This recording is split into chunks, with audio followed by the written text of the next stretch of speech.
Hey y'all, I got Gather, German style Pilsner from Fox Farm. The first beer they ever brewed, I guess. And it's one I've had a few times. I think they make this one a lot. Maybe it's the second most checked in after their flagship IPA Burst. 5.3% alcohol. This one was canned December 28th, so it's well under a month old.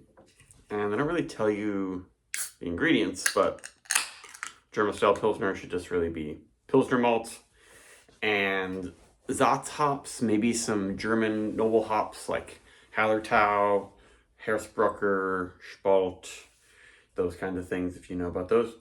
Um, that's why if something's called a Pilsner or a Pils in Europe, they're going to be pretty similar. It'll vary in the amounts of hoppiness and ABV, but they all use the same ingredients basically.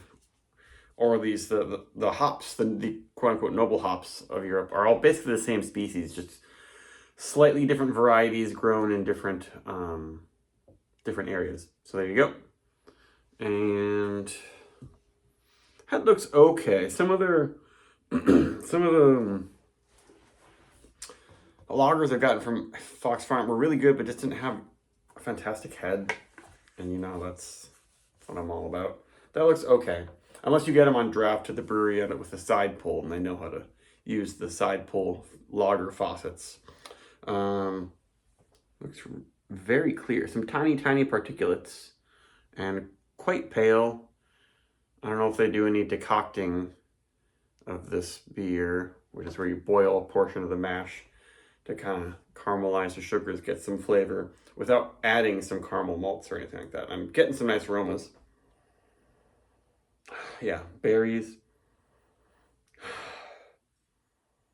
a slight lemony cracker stuff, sort of wild berries. I think in Europe they often described it as black currant, but in America people don't know much about what black currants taste like. Smells good, smells refreshing, very clean, hop forward, not getting any lagery, sulfury stuff exactly. Smells really good.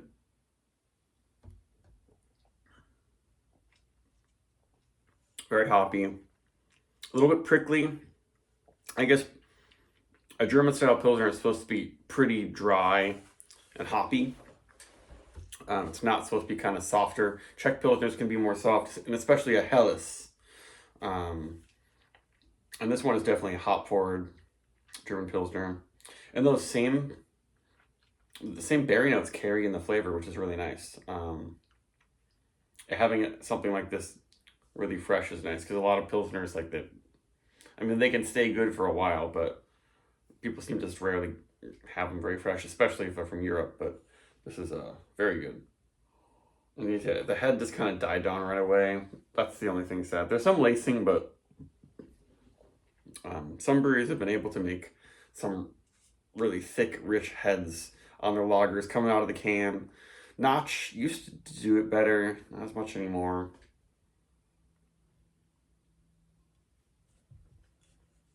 Some Treehouse lagers they really nail, sometimes they don't. And this is just like super hop forward. Good amount of bitterness. The closest thing to this that I've had of an actual German example is Jever. Looks like Jever. And they started shipping cans here years ago, and yeah, I recommend it. It looks like Jever. It's a 4-pack tall cans. It's like $10 a 4-pack, and it's really good. And usually they have the canning date on it. But that one is very good. This has definitely more of that black curranty fruit, berry sort of fruit note. And there's a little bit of a malt in there. It's a little sweet, a little bit of a vanilla wafer thing. But it's not like super herbal.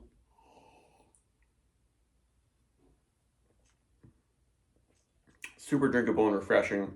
Just a little bit sharp of a feel, which is kind of a part of the German Pilsner. It's supposed to be bitter and really dry, which this one is. But the feel could be a little less sort of spritzy.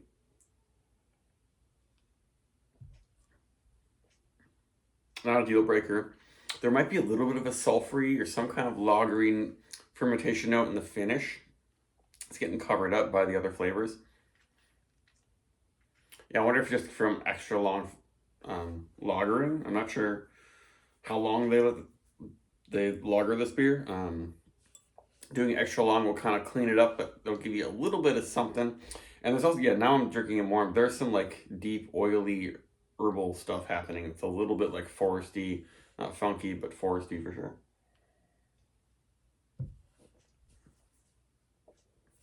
A little bit of like almost a melon type thing, like watermelon, which I'm noticing more in. Like light lagers, fresh light lagers that are well hopped. And I like that. It reminds me of like wet hops, but like wet hopped, any kind of wet hop beer, like IPA using totally different hops. But it might also just be something that it comes out of more noble, traditional European hops. Yeah, pretty complex. And I kind of like that oily. It's almost a stinky flour dank thing in the finish. Yeah, I'm liking that actually. Yeah, hint of sulfur that's maybe not blown off from the lager fermentation.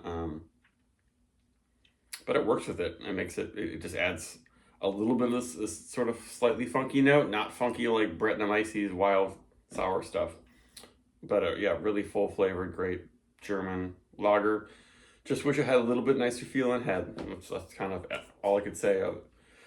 Otherwise, it's like close to 4.5 for me. There you go. But yeah, it didn't really generate much more head, but otherwise pretty good appearance. Bye-bye.